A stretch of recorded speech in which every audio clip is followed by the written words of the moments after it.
मित्रा, आत येऊ का मूर्त्या बघायला? हा ये ना.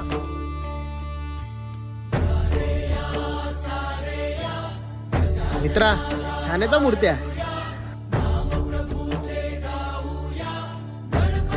मित्र, एक सजेस्ट करू का? ह्या मूर्तीला आहे ना निळ्या रंगाचं पितांबर जास्त छान वाटलं असतं. नाही म्हणजे तुम्हाला रंगांचा जास्त अनुभव आहे, पण मला निळ्या रंगाचा पितांबर आवडलं असतं. दादा चाय. हाँ दे ना, और एक इनको भी दे. इनको किसको? अरे इनको